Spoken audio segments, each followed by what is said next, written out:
Good evening and warm welcome to the 53rd webinar of the Pediatric Orthopedic Advanced Learning Sessions.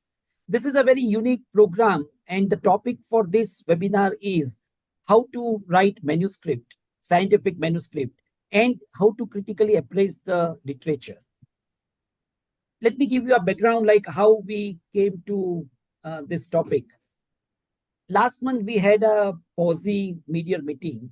And at that point, I met Dr. Kishore Mulpuri. I'm sure that our audience knows him well.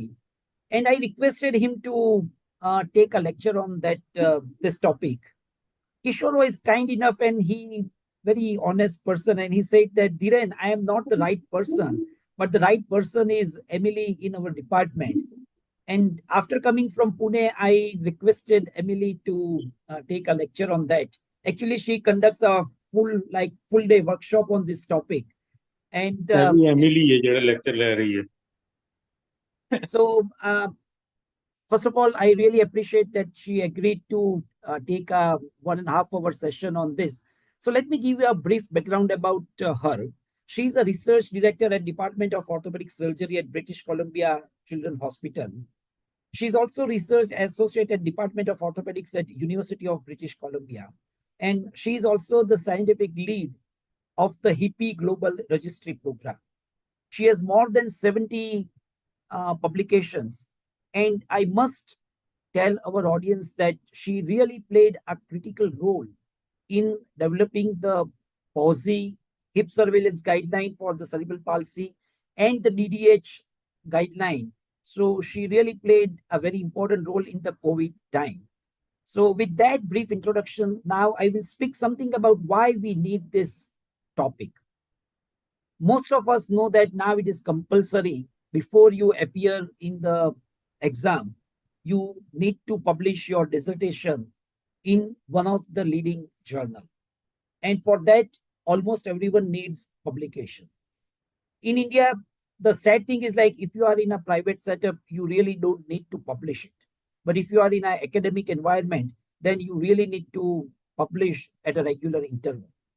So now we are at a crossroad. Last week, I attended one lecture on artificial intelligence in clinical practice.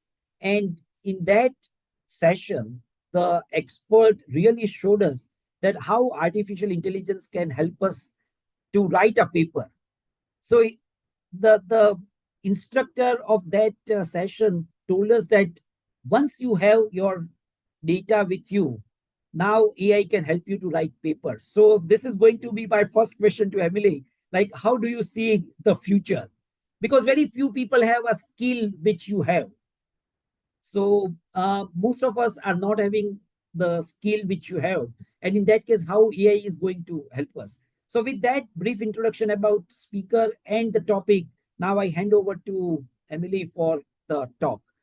Actually, Dr. Rujuta Mehta was going to introduce her and the topic, but she's stuck in a traffic.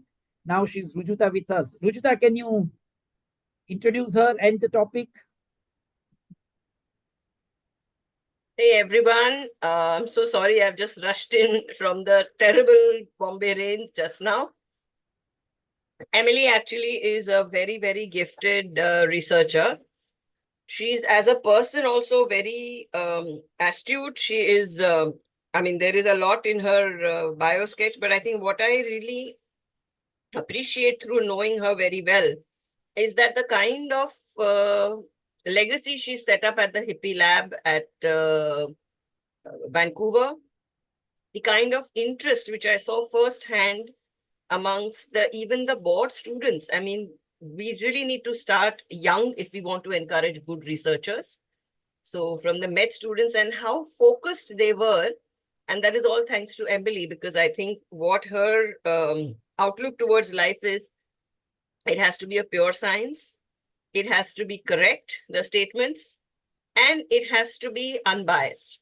I think these three qualities define a great researcher, and that's exactly what Emily personifies. So if you can give me 2 minutes to look at her bio. She joined the Department of Orthopedic Surgery at British Columbia Hospital in 2014. Is that right? Yeah.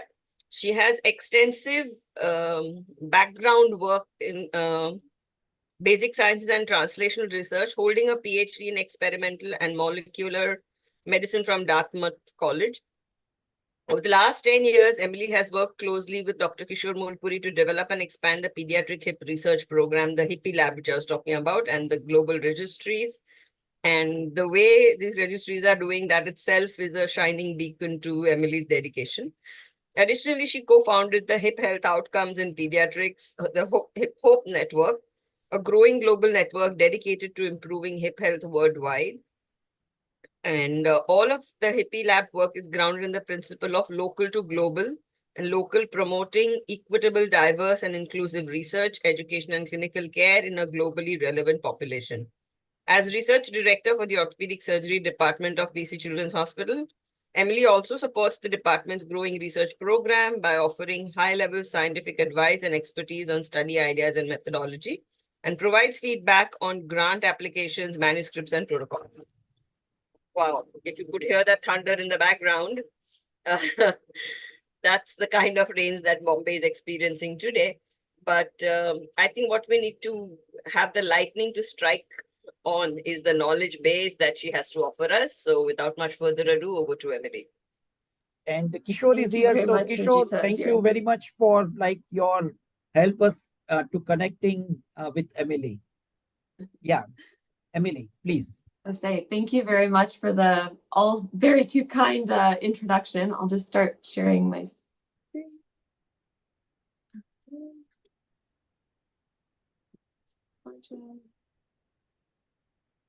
Okay. And yes, thank you very much for the opportunity to present to you all today. I hope I have a little bit of knowledge that I can help impart, but I'm sure some of you may have experience already in writing. Just to, I guess, address, Darren, your question about sort of AI and the help of writing manuscripts off the top. That is something that I have been slow to adopt. I like the old school writing a manuscript sort of from the ground up, but absolutely understand that already, and as we move forward, it's going to change the landscape potentially of writing manuscripts. So some of what I'm going to talk about today that is starting off is going to be sort of in the nitty-gritty of writing a manuscript, where AI will probably help facilitate and ease this process considerably as you get more and more used to using it.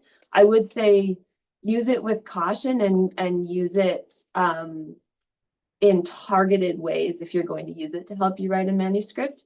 Doing a lot of the sort of legwork and putting together your thoughts in a specific way, it can sort of just help smooth out some of the writing at the end, would be how I would say if you're going to use it. But I'm also excited to speak a little bit about the just in general the critical appraisal of the literature, because I think these two pieces, scientific manuscript writing and critical appraisal of the literature, sort of go hand in hand and really help each other. If you are aware and have the tools and the skills to critically appraise the literature, you're also going to take that same critical skill set and critical eyes to when you are developing your own study, and then subsequently when you're writing up your manuscripts too. So first off, I just want to start with a land acknowledgement. I would like to acknowledge that our research takes place and our institution is on the unceded traditional and ancestral territories of the Coast Salish peoples, including the Musqueam, Squamish, and Tsleil-Waututh nations. I would also like to invite all to take a moment to reflect and acknowledge the peoples on whose traditional territories we live, work, and play. And so with that, I'll start. This first section is really getting into kind of the nitty-gritty meat of putting together a scientific manuscript. So why is scientific writing important? So many scientists would just love to do the science and not actually ever have to write it. And maybe AI, ChatGPT will get us to a place where that is true. At the moment, I think we're still having to at least bridge that gap. These are just several quotes from a few scientists, including Charles Darwin, saying a naturalist's life would be a happy one if he had only to observe and never to write.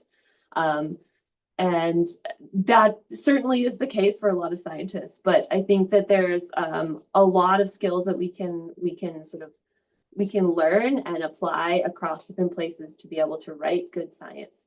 And I really like this last quote: although good writing does not lead to the publication of bad science, bad writing can and often does prevent or delay the publication of good science.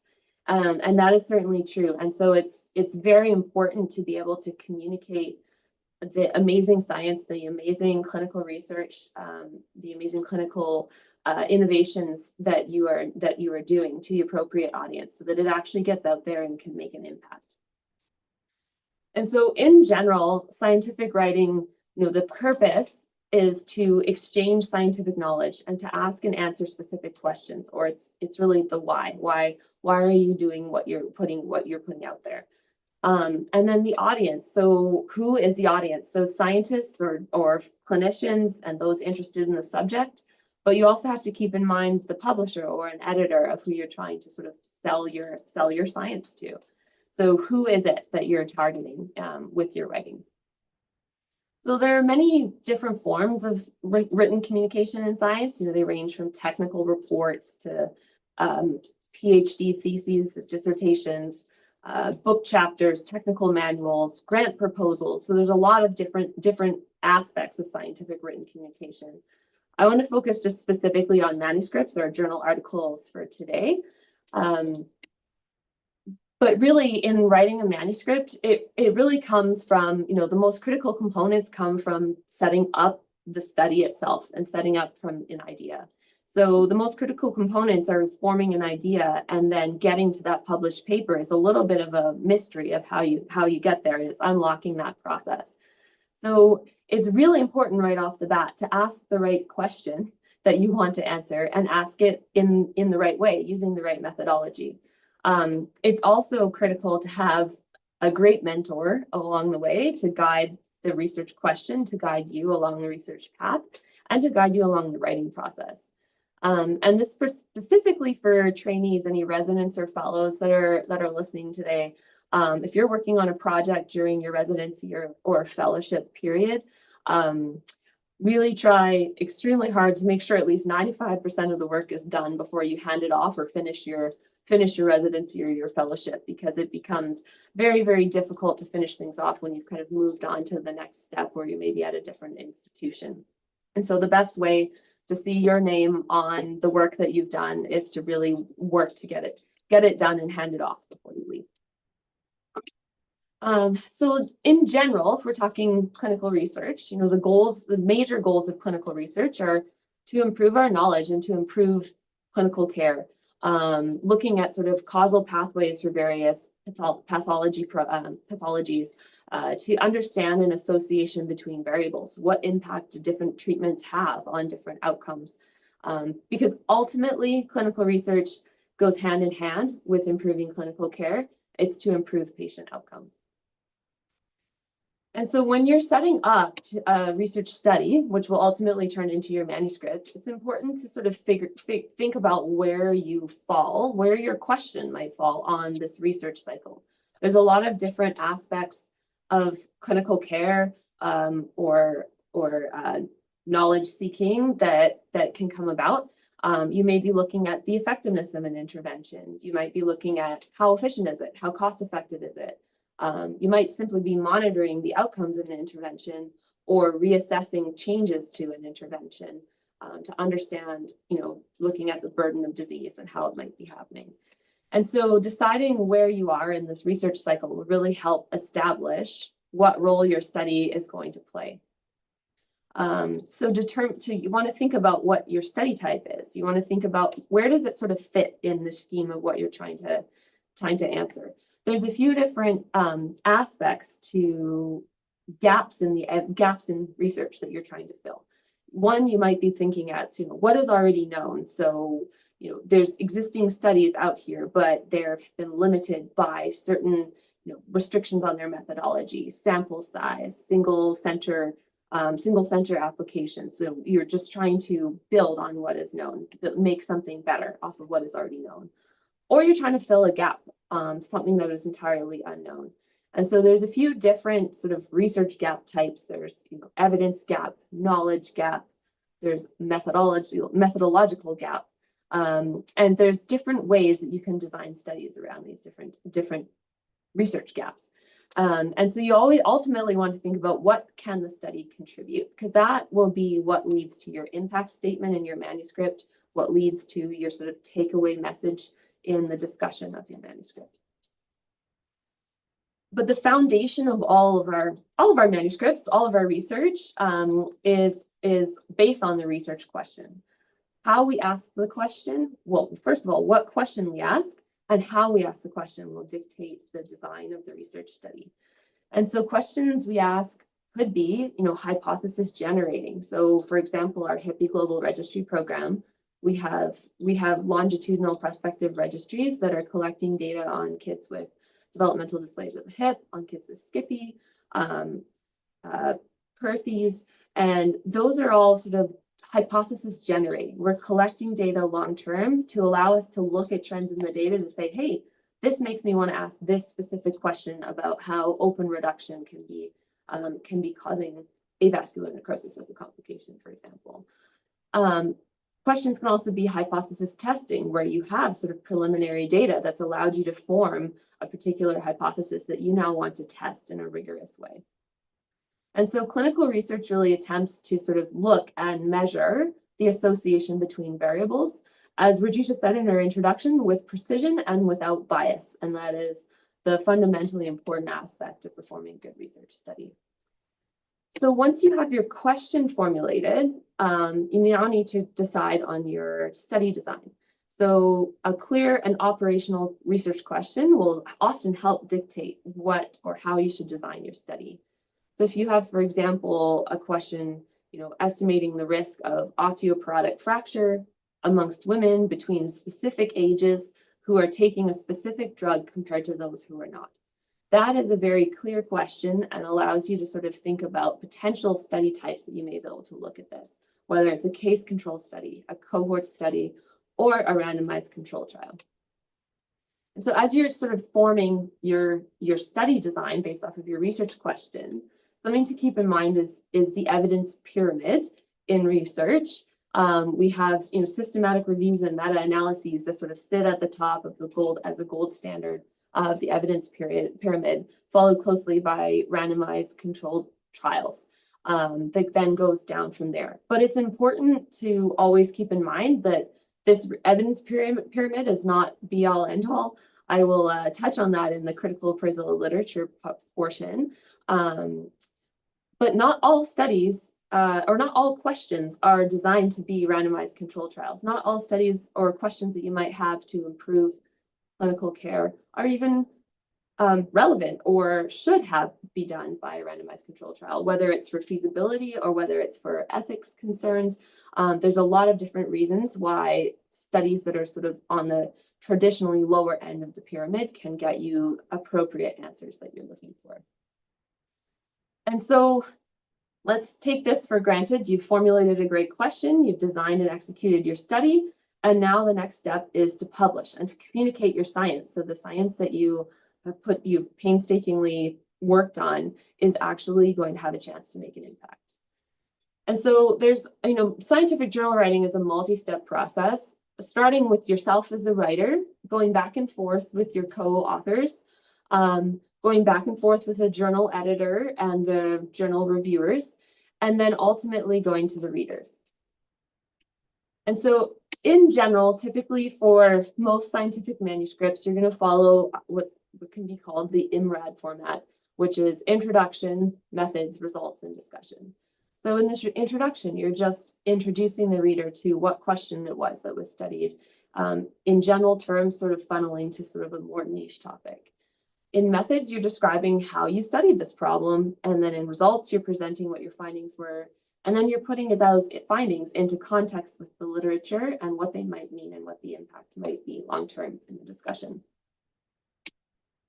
And so, as I mentioned in the introduction, it's really a sort of a funnel. You want to start by calling attention to the specific subject and define the problem that you're trying to get at.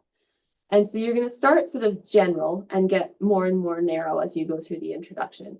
You're going to provide sort of general background on the research topic, and then any relevant background to the specific niche that you're going to be explaining or trying to answer with your research question. Then you'll define your problem, lay out what your hypotheses are, and as well as a brief introduction as to how you went about doing this. And so you really want to lay out sort of what the reader can expect in the rest of the paper in the introduction in a logical way, in a logical order. So in the methods section, you really want to get across to the reader very clearly what your experimental design was, what your patient population was, what actions you took. Usually you're going to break this down into different subheadings, and you also have to make sure that you give enough information so that a reader could realistically, relatively reproduce what you were doing. A good rule of thumb is to ask a colleague who is not directly involved in the study if they can follow the methodology and they understand what you're doing and when they're reading a draft of your manuscript. In the results, the results are going to display data in a logical sort of stepwise fashion. You're going to tell the story of your results. That may be where you're going to present things in a different order in which you actually did them, and that's okay because you're going to tell it in the way that makes the most sense with your findings. You're going to show how your findings actually satisfy the objectives that you laid out at the beginning of your introduction. But really important in the results is to avoid any interpretive language, even sort of simple one-word uses as, significantly, we saw this. Unless it was actually a statistically significant result, you want to avoid sort of that persuasive language or putting any sort of interpretation onto it. That's all to be left for the discussion. And use tables and figures, to your advantage.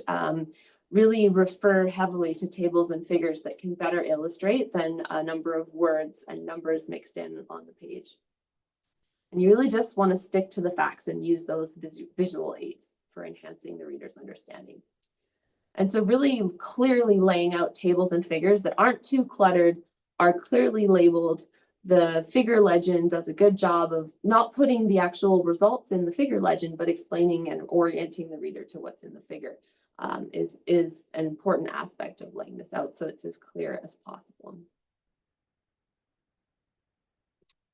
So the discussion is sort of the hardest part of the paper to tackle. It's definitely, for me personally, it's the hardest section to write, but it's sometimes can be the most rewarding section to write. It's where you get to bring in context from the rest of the literature. You get to make connections between the work that you're describing and what has already been shown, what's already been done, and where the value of your particular work lies, where it's going to advance the field, whether it sort of disagrees with the existing results or whether it's another layer of evidence on top of strongly building evidence that's already there.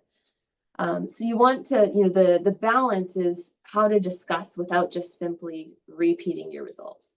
You want to give sort of a very brief synopsis of your study again at the beginning of the discussion and sort of restate your main findings without getting too much into the details, because you want to go more quickly into what do they actually mean? What do the main findings mean?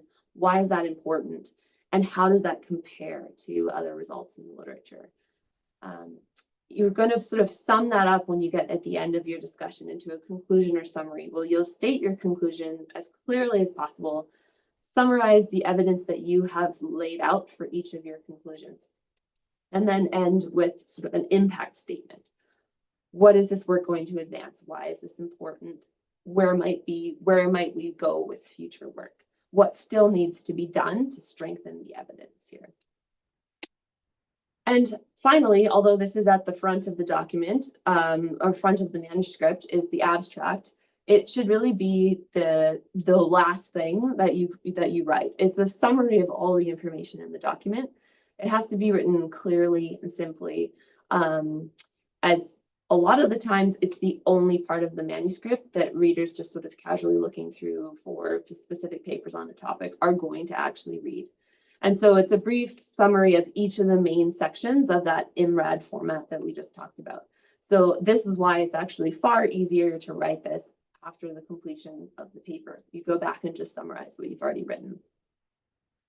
And so these are my personal tips and tricks, how I sit down and write a manuscript, but I will say this is in no way prescriptive. There's no one right way or wrong way to write a paper. Different ways are going to work for different people. This is sort of my method that I like to take. I like to sit and write my method section first.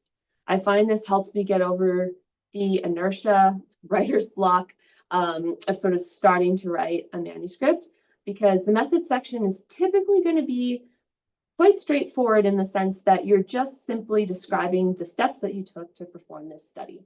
So there's not a lot of necessarily critical thinking that you need to put into the actual writing piece. There's a lot of critical thinking that needs to go into the design of the methodology. But now that you've already done it, just putting it on paper is just sort of a recipe of what you did. And that really helps sort of me get into the mindset of writing the manuscript without having to think about being too profound in my thoughts. The next step I like to do is then using sort of the method section, it sort of sets out, okay, I did, this component, I was looking at this question, and then I was looking at this piece, and then I was looking at this piece. It lets you map out what tables and figures are going to be helpful to show your results based off of sort of the sections of methodology that you did. So I then go to mapping out my tables and figures and then move to writing my results, because with the tables and figures already sort of there and looking at, you're just using them to write your results, describing what you see, describing sort of main summaries of what's in those tables and results. And a lot of the time, heavily just referring to the tables and results, tables and figures in your results. Then I move to write the discussion, just asking myself, okay, what do the results mean? How do they compare? This is, as I said, the hardest place to write, the hardest piece to write, but setting yourself up well with your methods and your results with your figures and tables really sets you well to get into that writing mode in the discussion. And I actually like to write the introduction last in a paper besides the abstract, because after you've written your methods, results, and discussion, it'll be far clearer to you what information is actually relevant to include when the rest of the manuscript is already written. You can now kind of go back and really hone in on the important parts to highlight in the introduction. Now, a lot of the time, given that we are talking about largely clinical research here, you also may be able to pull heavily from any ethics applications and project protocols or proposals that you had to put together to actually perform the study in the first place. So often you have sort of a head start on the introduction as well that you can pull from the study protocol. And so in general, again, everybody's writing process will look a little different. I am still not a very good master of the outline and the rough draft. I tend to sort of like to just sit down and write and get it as close to finished as possible. But I know a lot of people swear by the outline to rough draft section, and I wish I could be one of those people. So then there's not one right or wrong way, but I would suggest that you go that method if it works for you. Is to get from an outline, then fill in the outline to a rough draft. Once you get the rough draft on paper, that's when to start thinking about what journal you want to select. And we'll get into that selection of the journal process shortly. But as you've selected your journal, you really want to read the instructions for the authors and the manuscript requirements, sort of the heading style, the formatting, the citation style that you're supposed to have for each given journal, and use that to formulate sort of and make the final manuscript. Then when you have your final manuscript, you can sort of write or refine the abstract. And actually choosing keywords is something that often sort of seems like a throwaway exercise. And I will admit I've fallen into that trap many times as I'm submitting a manuscript to a journal. You just kind of, oh, keywords. But I think if you spend some time, it's very worthwhile spending some critical thinking time to really choose keywords for your manuscript correctly. It increases the success with your paper coming up in databases under appropriate methods with search engines, properly having it be recognized within when systematic review searches are being made or scoping review searches are being made. It's really worthwhile thinking about those keywords very critically. So once you have that have your manuscript, then comes that journal selection process. There's a lot of factors to consider when you're picking a journal. There's things to consider like prestige factor of the journal, circulation, how widely circulated is this journal? How frequently does the journal put out issues? How many articles are in each issue? And what audience does the journal reach? Those are sort of some general factors to consider when you're thinking about where to go. But there's also some more practical considerations as well in terms of, what is the publisher's practice with libraries?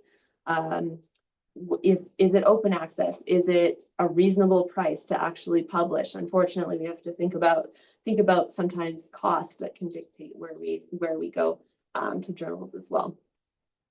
And so you really just want to piece all those things together and think about, for the important message that you want to send with your journal article, what journal will allow you to reach the appropriate audience most easily and most often for your specific subject type. So there's kind of a lot of different journals out there, and there's sort of two major types of journals: the sort of generalist journals that can be high impact, like Nature and Science, or sort of a little more niche but still under the general in terms of clinical research, like the New England Journal of Medicine and the Lancet. Or there's really specialist niche journals that often tend to be slightly lower on the impact factor scale, just because they reach a smaller audience or a more niche audience. But that certainly does not mean anything towards the value of reaching the appropriate audience. And so that sort of brings us to impact factor, and is it something that we need to consider? So the journal impact factor is simply sort of a measure of the frequency with which the average article in a journal has been cited in a particular year. So there's a particular formula to calculate the impact factor, and it's calculated from the journal's preceding 2 years. It's a very reductive sort of way of looking at it. And, sometimes it can help you evaluate sort of a journal's relative importance, but it's more relevant to compare, I guess, within journals within your own field, rather than sort of looking at the absolute number. There's certainly other metrics that have come along, but to look at things in a different way, and I'm glad to see that shift. But impact factor is still sort of a stubborn metric that's there. But sort of looking at impact factors, there are very few journals that have high impact factors. And in a lot of ways, it's going to be more important to reach the appropriate audience for you.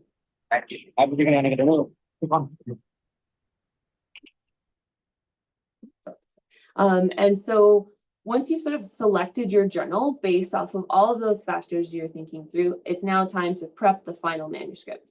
So when you're going to write your final draft, there's actually a lot of things to consider when you're actually prepping for submission that's sort of a little bit beyond what you have prepped in your general manuscript writing.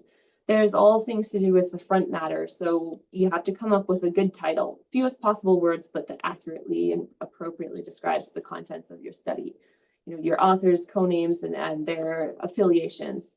You have your abstract, you have your keywords, then you have your article body, and then you have any end matter, including acknowledgements of technical help, financial assistance, references, and any appendices that are appropriate.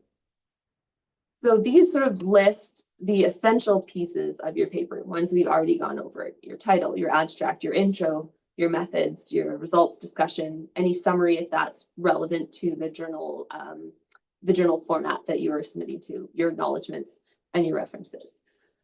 But one piece that is really important that falls into the discussion section is to have a really good discussion on the limitations of your study.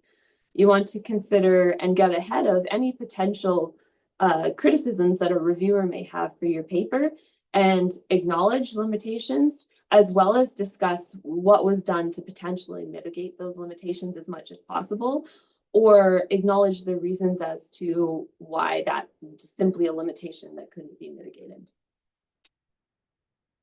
And so this is just sort of another way of looking at a visual way of looking at sort of how to put together and what the paper sort of ultimately looks at, starting with your abstract, sort of this large funnel of your your introduction down to your very specific questions, your methodology and your results, and then your discussion getting broader again as you go out.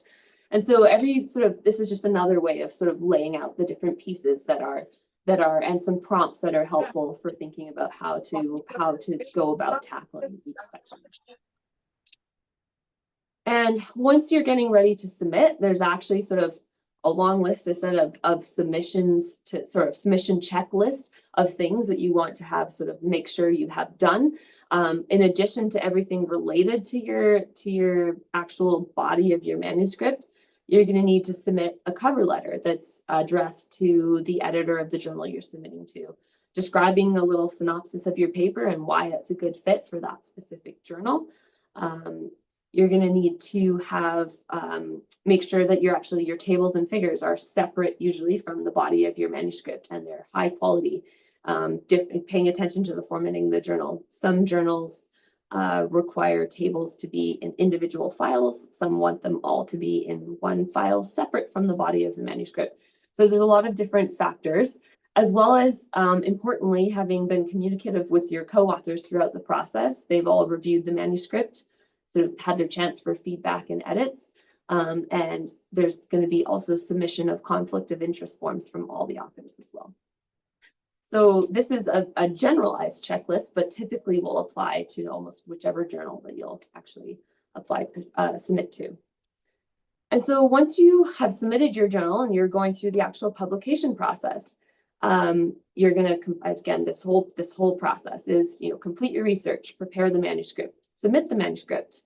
It gets an assignment and a review and assigned to reviewers from the journal, hopefully. And then you get a decision once it's gone under review. You can either have the manuscript be rejected, have it come back for revision. I will say on rare occasions, it can be just immediately accepted. I'd love to hear from you if that's happened to you, because I'd like to learn from you, because that would be incredible. But if it gets rejected, that's not the end of the line. You may need to go back and rethink some aspects of your research study or try a different journal, but don't stop there. Your research has value, and you just need to maybe reframe or rethink certain aspects of it, and you will still get reviewer comments from a rejected manuscript. And so take those reviewer comments to help improve your manuscript for another iteration at a different journal. If your manuscript does come back as accepted with revision, you will have to complete the revisions, resubmit. It will then undergo another review process. It may then get rejected at that point, or accepted, or further revisions. And so again, it's a continuous cycle rather than sort of an end stage until you get that manuscript out in publication.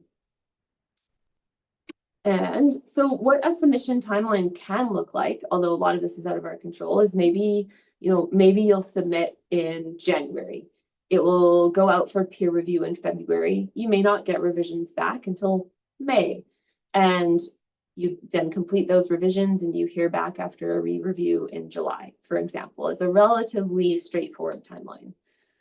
But sometimes you'll have revisions, you'll submit them again, it will go out for re-review, and it will actually come back with another set of revisions, and then maybe the second time it gets accepted. Now out 8 months or 8 months later, 9 months later in September. If you're rejected, I say sometimes you can be rejected just off the peer review. Sometimes you'll get revisions and then you'll be rejected. But as I said before, don't give up here on this process. If your journal is rejected, you maybe take considerations from the reviewer's feedback and submit to a second journal and go through that process. And maybe it gets accepted because you've now found a journal that's more relevant to the topic or more relevant to the question that you were trying to portray or show in your manuscript. So perseverance is really key in the publication process, and sticking with it. You will find a home for your research if you take into account all of the advice you got along the way, you take into account any reviewer feedback, and really finding a home for it is important, because it was a significant amount of work that you had to put in. And so that is sort of the actual writing piece of the manuscript, putting together. And I want to kind of move into more now reading scientific articles with a critical eye. Because as I said at the beginning, I think sure is drawing on my screen. Reading scientific articles with a critical eye can really help you hone your own manuscripts as you're writing it as well. So there's a lot of different approaches you can take to reading a scientific article or a clinical article. Sort of a general format that works is to first skim the article to identify the structure. Decide the order that makes sense to you to read the sections, or decide how much time you have to dive into an article, and maybe you're going to choose certain sections to read specifically. You want to distinguish what the main points are, sort of title, abstract, keywords, sort of what are we looking at, last sentence of the introduction. At a paragraph level, look at what were the main emphasized results, and what how was it different with past work, or what did it build off of. You want to generate questions as you go through to sort of be aware of your own understanding. So like, what problem are they addressing, and why is that problem important? One of the most important things to question as you go through is the methodology that they're using. One, do you understand the methodology that they're using? And is it appropriate for the question that they were asking in the paper? And this will also help you sort of frame methodology design questions for yourself when you're designing your own research too. And take notes. For me, I really get the most out of reading a paper when I'm taking notes, even if it's literally just writing out very similar sentences to what's in there, just sort of keeping my mind engaged and thinking about it. And I'll also write questions down if I wasn't sure about why they did something a certain way, to come back to and think about it later. So there are some useful tools that are available, both for manuscript writing and literature quality assessment. I'll touch on a few of them here that can be very helpful, both for if you're performing research and writing up yourself, as well as if you're reviewing papers and trying to decide on the strength of the evidence. So this first one is the PRISMA checklist. And so this is specific to systematic reviews and meta-analyses. So it actually stands for the preferred reporting items for systematic reviews and meta-analysis. And this is a 27-item checklist to actually improve how systematic reviews are reported in the literature. And so technically, any systematic review that is submitted should be following this checklist, although that's not always going to be the case. And so you can actually use this checklist, one, for yourself. If you are writing a systematic review or doing a meta-analysis, I say print this checklist out and sort of follow it as your outlay for how you're going to write your manuscript. But also, if you're reading a systematic review, see how many points on the checklist that a published systematic review has actually followed. And so this is just sort of one section of what's of a piece in the PRISMA checklist. This is sort of things that are expected in the results section. You are supposed to explain the study selection, how many studies were screened and assessed for eligibility, how many were ultimately included, how many were excluded, and why. Study characteristics, how you synthesize the results. Did you talk about how there might have been a risk of bias in different studies? And so these are just some items on this checklist to show. There's also an extension of PRISMA that's specific for scoping reviews, which I'm sure many of you are familiar, but there's scoping reviews and systematic reviews have a lot of overlap in how they're conducted. Generally, scoping reviews are asking a very broad question of sort of what is the current state of the literature on a given topic, and a systematic review really hones in on a specific question to answer in a given topic, and really gets into sort of a specific population with a specific intervention at a specific time. But PRISMA also has a checklist for scoping reviews as well.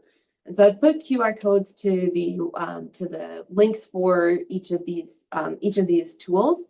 But if any of you have ever had any trouble accessing some of these, and I have some papers that are linked later as well, but if there's any access issues, you can let me know through Dhiren or Rajita, and I can also happy to share a PDF for a better method of accessing. And so in sort of some of these aspects of considering going through this checklist, one important piece is the critical appraisal, so the critical review of the individual sources that have gone into creating the systematic or scoping review. And there are several tools that you want to take a look at to say, okay, what is the strength of the evidence that I'm actually reading here in the synthesized paper? There is several tools to look at the risk of bias, which is sort of how might the papers that have contributed to the systematic review, that have been included in the systematic review, have introduced bias in their results in some way. So there's several tools around that called the Robbins tool, the Robbins eye, which is sort of risk of bias in non-randomized studies of interventions, risk of bias in non-randomized studies of exposures. And then there is, for RCTs, there's a consort checklist for randomized controlled trials. There's also several other risk of bias assessment tools from Cochrane, from Effective Public Health Practice Project Quality Assessment for non-comparison studies, and the Oxford evidence-based medicine sort of levels of evidence is a common one that has been used, but is now sort of, it's been used less often, less frequently now, but sort of is still common to see as sort of an assessment. And this one is really a sort of straightforward, sort of easy guide to look at different kinds of studies and what level of evidence they might actually be as sort of a simplified manner. But more recently, the grade approach has actually been sort of become a very widely adopted tool for grading the quality of evidence going into a systematic review or a clinical set of recommendations or a clinical guideline. So unlike many of the appraisal tools I just spoke about, particularly the Oxford evidence-based levels of evidence, it actually grades the evidence across included studies for each outcome of interest that you're looking in. So it's a little bit of a sort of a shift in thinking of how we're assessing the evidence. And so you choose an outcome that you're going to assess. Maybe it's the incidence of surgical treatment for DDH after a late diagnosis, for example. And you're going to actually grade the evidence across all of the papers that reported on that outcome instead of each individual paper as a whole. And so I've just put a few examples for some interest's sake. I've given some few great examples from my colleague, Bryn Zomar, who used to work in the arthroplasty world. And she's given me some examples of sort of a systematic review of the literature that was looking at outpatient total hip arthroplasty, total knee arthroplasty, and unicompartmental knee arthroplasty. And so this study was a systematic review that actually very well spelled out sort of their methodology, their assessment of risk of bias. So they state right in their abstract, methods of their abstract, that the methodological quality of studies was using the Cochrane risk of bias tool, as well as the Effective Public Health Practice Project quality assessment instrument. So if you want to take this away and look at, so how does this do? How does this study do on the PRISMA checklist? Does it actually get all of the components on the checklist that are relevant to this particular paper and this particular question? And so this is something to sort of, it's a good paper to sort of take away and go through that exercise of critically assessing it.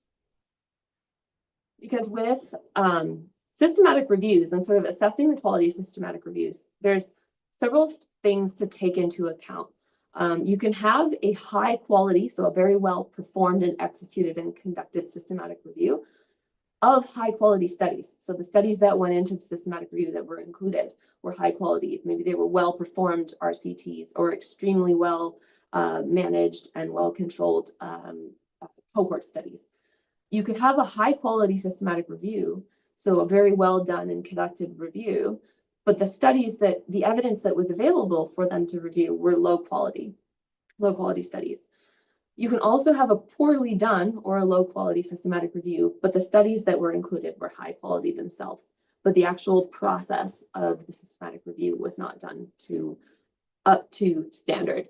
Or you can have a low quality systematic review low quality studies. So there's a lot of factors to consider when you're assessing the quality, overall quality of the body of evidence. And systematic reviews are a very useful way to sort of start to get a handle on the entirety of a topic. But appraise them carefully and interpret with caution always. And so that sort of comes back to that reminding of that evidence pyramid of where different studies fit. So a systematic review and meta-analysis sort of sits at the top of that pyramid, but that is only on the caveat that it is well conducted, well performed, and that the quality of the evidence within is actually strong as well. And so there are a lot of methodological considerations in quality assessment.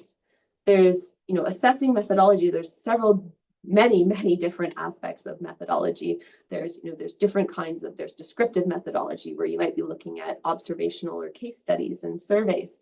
You might be looking at experimental where you're actually looking for some causality among variables.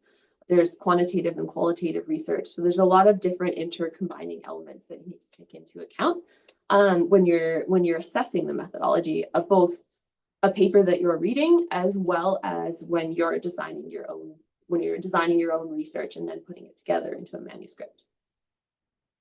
So some very common things to see, or hopefully we can see more commonly done in the appropriate manner, are non-inferiority and equivalence trials. So I just want to give a brief overview of these.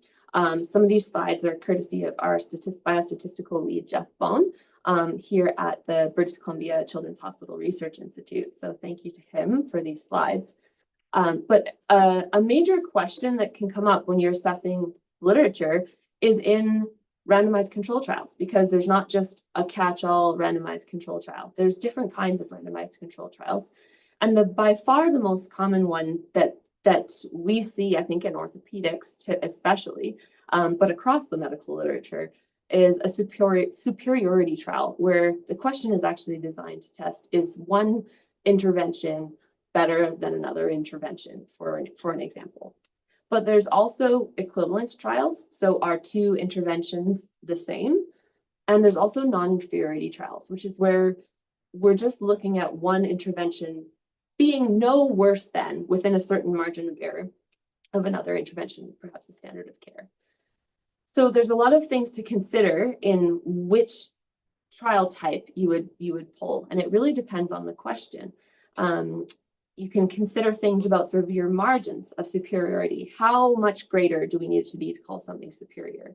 To be non-inferior, how close does it need to be to say it's not worse than some other potential or existing standard of care? And then that comes into sample size calculations and analysis considerations. So as I mentioned, in superiority trials, the goal is to show a treatment effect is better than another, or a control or a placebo. In an equivalence trial, the goal is to show that the two treatments are the same. And the non-inferiority, the only goal is to show the treatment effect is no worse within a certain non-inferiority margin than another. And so when a superiority RCT is set up, and sometimes it's not even obvious in reading a study, they might just say it was a randomized control trial, and you have to sort of read between the lines as to what sort of question it might have actually been set up. But we've done a brief review of the orthopedic literature, and it does seem that a lot of the studies are set up as superiority trials. Now, when you have a superiority trial and you don't find evidence of a difference, that actually may not be evidence that something is not superior. It may be that you had not a big enough sample size, that the treatment difference was actually small, and perhaps you set your margins too large, or it was simple chance that it didn't happen in that one instance. And so when you're reading about an RCT that seems to be set up as a superiority trial, really sort of operate with a high index of suspicion if equivalence is stated. So when no difference is found in a superiority RCT, often they will state that it's the same. That doesn't necessarily mean that. And often that means that perhaps this question would have been better asked from a non-inferiority study design. It can sort of perpetuate the misuse of tests and the misunderstanding of how study designs are best utilized. And so this can lead to sort of misinterpretation of results, which can lead to, you know, thinking there's no difference between two therapeutic interventions off of a negative result. And this flawed interpretation can then lead to sort of false claims or inconsistencies. And in the worst case, harm to patients. And this is where methodology is so important. So some reasons for using a non-inferiority question, which I would argue actually has should have a relatively more substantial place in a lot of questions that we ask in orthopedics specifically, is if there is an existing effective treatment, so it is unethical to compare versus a placebo or no treatment, it's a good time to use a non-inferiority question. If there's a new treatment that's available that potentially has less downside, less side effects, it's either easier to administer or it's more affordable than the standard of care, that's also a good time to look at a non-inferiority study design. And then an equivalence trial is essentially showing that both treatments are non-inferior to each other, rather than just showing one newer treatment is, or one treatment is non-inferior to another standard of care. And so that the important piece of setting up a non-inferiority trial is determining sort of what margin you are okay with in terms of calling it. I would say that this is not worse than a certain standard of care. So the margin is the minimal difference that would not be considered clinically meaningful to a patient in terms of the outcome of interest. So this is a subjective value that is set based off of pilot data, based off of expert clinician experience. But if you choose one that's too large, it limits the, how applicable, how valid are your findings if you have a very large sort of margin of non-inferiority. And so these are all important considerations going into a non-inferiority trial design. And I'll sort of go through this just a little bit. This is more just for interest's sake for setting up, that the results of a non-inferiority trial can show a few different things depending on where it ends up on the non-inferiority margin. But a major important consideration for all of these trials is the sample size. So for continuous outcomes, the sample size formula is the same as a superiority trial. Often superiority sample sizes are much smaller. We need far fewer patients than a non-inferiority trial, because it's harder to show something is not worse than just showing something is better than from quite a relatively large margin. And so your sample size will go up the smaller the non-inferiority margin is. And so underpowered trials are really important to consider. And it's very important to conduct realistic calculations of what can be achieved. And so these are just different trial types to consider when you are both reading the literature and when you're setting up. You can really strongly consider, if you have a research question, how it might best be answered. Is this really truly a question where we want to show something is better, or we want to show something is the same or not inferior? And so there's just a lot of methodology considerations here. One thing is, so non-inferiority trials are useful when, again, new treatment may have advantages over the gold standard, but its effectiveness or its efficacy is uncertain. Choosing that margin of non-inferiority is the critical step in this design.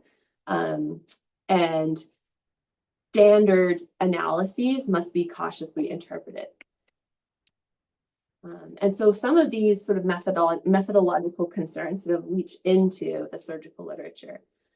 There's this article, I believe this article is from 2001. So it's from quite a while ago now, and needs to be updated. But this was looking at negative results of randomized clinical trials published in the surgical literature. And so they actually identified in a systematic review 90 RCTs that had negative results or showed no difference. But only 22 of those actually had a power, so 24%. So only a quarter of those papers actually had a power greater than 80 to actually detect a meaningful difference in therapeutic effect. And only 29% had actually done a formal sample size calculation. So these are all things to consider both in your own work and in going through going through the literature. And so this, I find this also really interesting to consider, looking at the 100 most cited articles in orthopedic surgery. Now this was published in 2011, and actually as I was prepping for this talk yesterday, I found an updated paper in 2019 from this, but they looked more specifically at topics rather than at sort of some of what we're going to break down here. So I kept up with showing this one, but I can also share the 2019 paper. So this systematic review, I identified the 100 top cited articles in orthopedic surgery. And this sort of breaks it down by study type. And actually, of the most cited articles in orthopedic surgery, there were 0 randomized control trials, which speaks to our need to be careful in interpreting and regarding the strength of the evidence in the orthopedic literature, but also potentially speaks to how there are different ways to ask questions that are important in orthopedic surgery. 43 of the top 100 cited articles were actually case series, which fall relatively low on the evidence scale. And so this speaks to sort of our collective need to consider how to strengthen the evidence in the orthopedic literature, as the vast majority were level 4 and 5 in terms of the top cited articles. So it's just something of interest to keep in mind when we're conducting studies and when we're appraising the strength of the evidence off which to base clinical decision making. And so this sort of came about from this study. So even the most influential articles that sort of were predominantly uncontrolled case series, level 4 or 5 evidence. There is the lack of high quality RCTs, and that's probably, as I touched on, due to a number of things. Feasibility issues, for one. It is very difficult to conduct a well done RCT. Maybe it's resource issues, but also other designs being more appropriate for clinical questions, rather than these sort of gold standard RCTs that are very amenable to things like drug trials and cancer treatments and things like that. And as I know Kishore loves to talk about this paper, and I love this example as well, not everything needs an RCT. So, you know, parachute use to prevent death and major trauma when jumping from an aircraft, a randomized control trial. I don't think we need a randomized control trial to tell us that parachutes are going to be a helpful thing when we are jumping out of planes. And so it's always important to consider alternative ways of asking your question. Okay, and so this is another paper example looking at a randomized control trial of outpatient versus inpatient total hip arthroplasty. And sort of this is another exercise that you can use to sort of test your critical appraisal of the literature skills. Overall, this study was a well-conducted, strong methodology. It was a pragmatic randomized control trial. It did have a glaring weakness, which was not the fault of the methodology. They actually had a very high crossover rate in their patients. A quarter of patients that were randomized to outpatient ended up staying inpatient, and a quarter of patients that were randomized to inpatient went home the same day or required an additional night stay. And so this, I would say, sort of feel free to take a look and sort of look at the consort checklist, which is the randomized control trial checklist, and consider how it does on the consort checklist for this paper as well. And so these are just sort of useful examples to sort of practice that critical appraisal eye of the literature. And so finally, I just want to touch on when methodological flaws can have clinical implications. So, you know, this is an example of a study that was done, so the surgical treatment of established congenital dislocation of the hip. So a long-standing, you know, question about the development of avascular necrosis of the femoral head after open reduction or closed reduction for DDH. There's mixed and limited evidence on potential risk factors for it.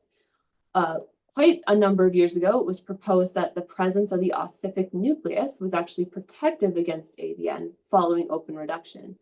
And this was based on a very limited sample size of about 50 hips, with only a few incidences of AVN to actually compare at a single institution. but it created a dogma in the field that delayed open reduction was protective of AVN. And that seems to be not as clear cut as it was now. We don't persistently see evidence to suggest that actually having the ossific nucleus present is protective of AVN. There seems to be no real difference in rates of AVN with larger multi-center prospective study follow-up. And so that is where we really want to consider how we design our studies and how that trickle-down effect can impact on clinical implications. And so that is the end of my talk. I'm happy to take any questions now, or feel free to connect with us at the HIPPY Global Registry Program. We have 3 global registries that are up and running now. Global POIS in partnership with the International Limb Differences Network team. And we have our rare hip conditions registry that's coming in the works as well. Or please do connect with us on the Hip Hope Network. We're really happy to connect with any and all hip experts worldwide. And I also just want to acknowledge that the work of the HIPPY Lab and our larger global registry work is supported by a number of fantastic supporters, chief among them the I'm a Hippie Foundation, as well as the Peterson Fund for Global Hip Health. So thank you very much, everybody. Okay, thank you, Emily, for a very excellent presentation and overview of the topic. The questions have started coming, and the first question is from Dr. Taral Nagda. So the question is about, just a minute. What is the role of AI tool in research and manuscript writing? Already, like we started with that, and like that's the question. Okay. Before you answer that, I have another question. Is it now compulsory to write that something like a disclosure that while writing the manuscript, the authors have not taken the help of AI tools? Is it necessary to write something like that? Yeah, so my understanding is, and again, the sort of the ethics around this and the regulations around this are in flux because it came on so quickly that I don't think journals have totally caught up yet. But in terms, I believe you are supposed to state, you don't have to name ChatGPT or anything as an author yet at this point, but you do have to state that you utilized some form of generative AI or AI help for writing your paper. Okay, and do they reject the paper based on that you have taken the help of AI, or no? Still we don't have any clarity. So. Yeah, they are because they want you to. They're not banning the use of AI in manuscript writing, so it's allowed, but they want it to be acknowledged that you used it. And so I think that they probably run it. There is you can run it through, how much of this is AI generated. I don't know that there's even specific guidelines yet as to what they do if they find, it was 100% AI generated versus 75 versus 50. And that's part of why, because there aren't really, we're still all playing catch up to what the regulations need to be. I would still highly suggest taking the approach of at least putting together a large part of the outline, sort of writing out all of your things, maybe using AI to just sort of help smooth the actual writing rather than sort of using it to generate the text entirely. Then a very common question, I'm sure that the younger fellows, they are not asking, but I face that problem. See, English is not my first language. So when I want to write a good article, the language is one of the issue. So can you suggest something like how we can overcome that problem or that limitation? Yeah, that's a great question. And it's something that I feel very passionate about too. And so I think that we really need to do a better job of being globally inclusive regardless of language in the scientific literature. I did a review of this because I've actually sort of on the side of my desk, I do provide some free editing services for English, basically English, but I also take a methodological eye to it. I'm hoping, we've tried to write a couple of grants in this regard to actually set up a network of sort of a pre-submission editorial system exactly for that purpose, geared towards clinicians and researchers that English is not their first language. That is just a Band-Aid solution to a problem that needs to be fixed at the root of getting away from English being the only language almost that scientific publications are. But I think it's a step. There are paid editing services available that are specifically catered to English language, sort of help with English language for manuscript services. But again, that creates another barrier with cost. So there's no perfect solution, which is why was trying to do what I'm trying to do, and I will continue to try to do that. But it's definitely an ongoing question. I think when English is your second language, I think just being scientific writing at its heart can be very, very straightforward, bare bones, like does not need flowery flourishes to the writing. Is that I think just taking that approach of being as straightforward as possible. It is supposed to be the editor and the reviewer's jobs to really comment on, is the study done well? Did they answer the questions they set out they were going to? Is it methodologically sound? Rather than the actual content of the language. They will, like journals will tend to work with you to get the language correct, you know, as you go, if the study itself shows it. So being as I think as straightforward and as simple, using as simple as possible is the starting point there. But I recognize that there's not a great solution to that, but yeah. Okay, one more question that of late I'm coming across a terminology called narrative reviews. So what is that and how it differs from the conventional review? Sorry, I couldn't quite hear that. Narrative reviews. Okay. Yeah, so narrative versus systematic and scoping reviews, you mean? Yeah. So yeah, narrative review, I tend to think of as what we kind of what I grew up in school of doing, and things where they're like, write a review of the literature on a certain topic. And there's no constraints in terms of, so basically you can just do a search yourself, pull out the papers that sound interesting based off of the topic and sort of review those papers. So although it's not necessarily intentional, there's a bias in that process of a narrative review. And so what a systematic or scoping review does is it removes that bias. You develop a stringent search strategy that is specific to hopefully capture, no search strategy is perfect, but you sort of work with refining it to capture all of the elements of the question that you're trying to ask, and you run it through several relevant databases, and you then have to accept, based off of what your inclusion and exclusion criteria are, every single paper that is published, or what aspect of the literature you choose to include is going to be included in your review.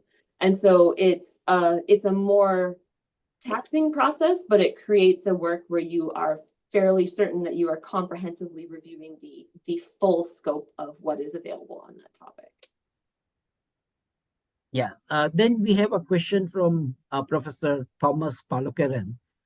Would you advise clinicians who are just starting off to start small, that is, target a case report or a small series to start off before embarking on a prospective study or more difficult level 1 study? Yeah, I think that's a great question. I think one-off, it does depend on what resources you have available to you in terms of research support at your institution. I think that can probably vary very widely. But if you are looking to get sort of just for the first time, get some research experience, get some writing experience, sort of putting together data, I think a small case series, a small retrospective review, or a case study of a very interesting case is a good place to start. And sort of get that experience of sort of going through that whole research process from start to finish. Getting that writing experience can be extremely valuable. Yeah, Ruchita. Can I just? Yeah, please. Thomas, finish. You finish. Yeah. I just thought there was no Emily Schaeffer 15, 20 years ago when I started my writing career. that these people are so fortunate to listen to a structured way of, going about it. And I thought this session was meant for fellows, but I see the number of participants are actually more in the older age group than the younger age group. So my question is actually to help the younger people who are not coming out with the questions to, when they're starting off, should they start small, target small stuff rather than going for the big thing? That's what my question was for the fellows. Because they're just starting off their fledgling career. They just finishing fellowship. They don't even know how to do a hypothesis, meaning make a study, let alone write a paper. Yeah. No, That's it's a the great audience point. you're actually targeting. Yeah.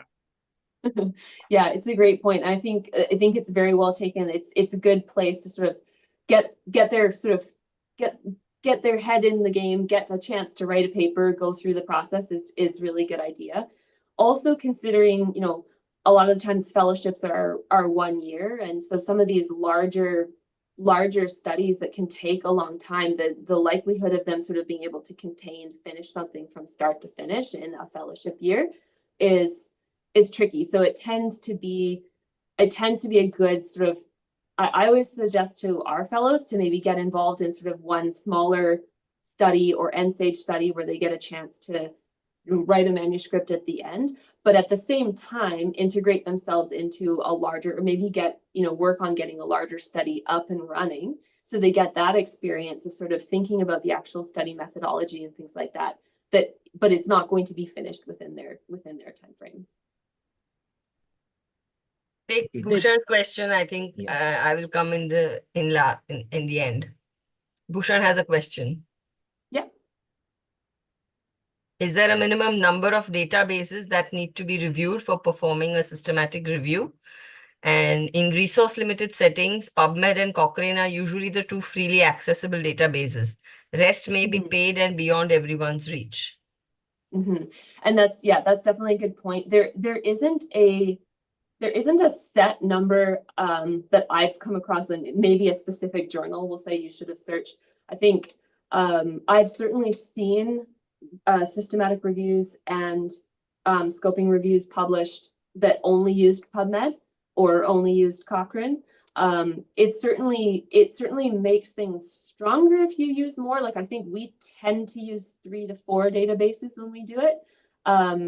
But I think you absolutely can stick to what is freely available to you in terms of that too.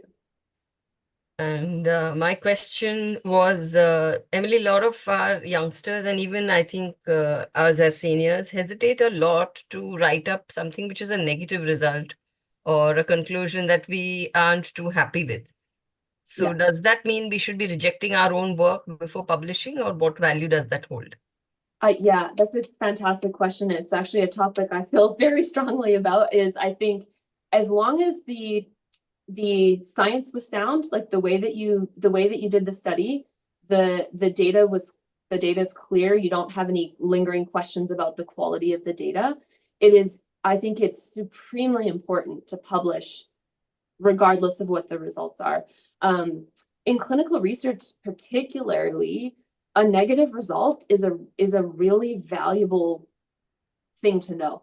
And what ends up being is things with relatively low evidence, but a lot of small studies with small positive results can build up in the literature and maybe create a dogma around something that maybe there's a lot of negative results that are sitting there unpublished. Because it's true, it is a more difficult path to get an entirely negative result published, but I think it is really important to not negate the importance of that work, regardless of whether it's negative, whether it was totally not what you were expecting. I think in some ways that makes it more interesting, and to get that published as well. And there's a request I was just seeing on WhatsApp. There are some countries like Malaysia and others from my APOA circuit who want to review this again. So this question is actually to Dr. Dhiren. Can we have a repeat link sent out to everybody? Because I think it's an important topic and a lot of people would gain from the insights today. Yeah, the same And I'd link be happy which to we share my slides. Yeah, and the link No, which they'd we like to shared. listen, so Yeah, just yeah, the replay. yeah. So that will be on a YouTube and they can see it anytime.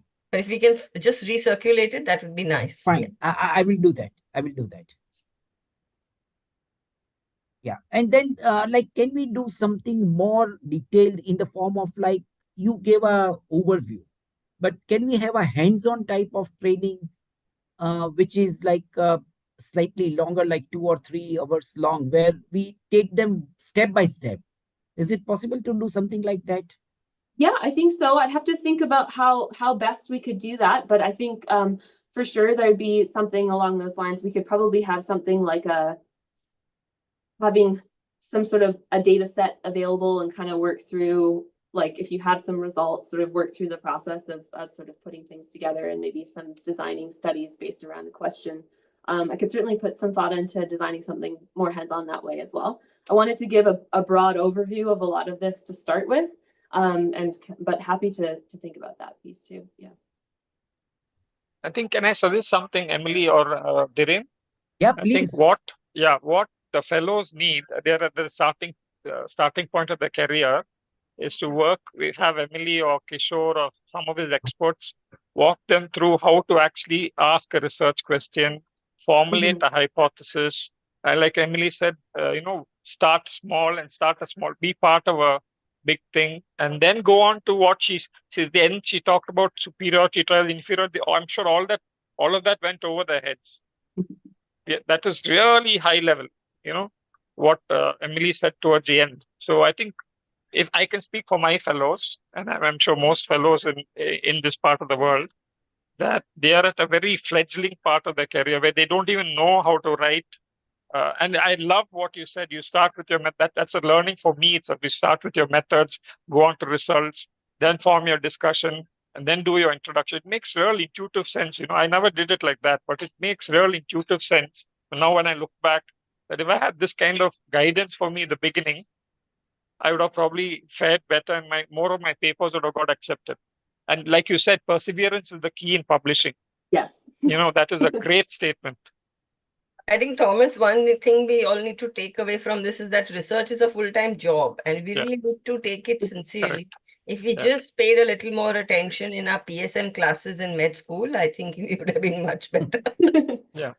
Well, I So think better late than never. What I'm saying is, Emily is true that, and that's why even when there was some sort of skepticism as to why this lecture today, I said no, it's not very important. Learning. I think it's you need to shape your skills, and if you're a Correct. good doctor, you're a student all your life, so you should never be ashamed of that. So correct. I and I think it's a great point too. Is like, I think I could see potentially. So I've done this with some fellows in Uganda as well, where we had like a smaller group session with fellows, and they came and they sent me like a very brief like research idea proposal before the session of what question that they were interested in looking at in some way. And I was able to review beforehand, and we went into that session and had a sort of discussion of like, how might you hone that research question? How might you ask that question better? And kind of had like a hands-on session that way. So that might be something that could be sort of that hands-on piece too. Yeah. Thank you so much. It was very informative. Thank you, Emily, for like having a foundation talk. And I'm sure that based on that, we will definitely have more detailed and more intensive sessions. And that will definitely change the scenario in coming years. So thank you once again for you. And also please convey our thanks to Kishore for being a bridge to connect with you. Thank you. Thank you, Rujuta. Absolutely. And thank you. Thomas. My pleasure to speak. Thank you so much. Bye. Thank you so much. Bye. Bye.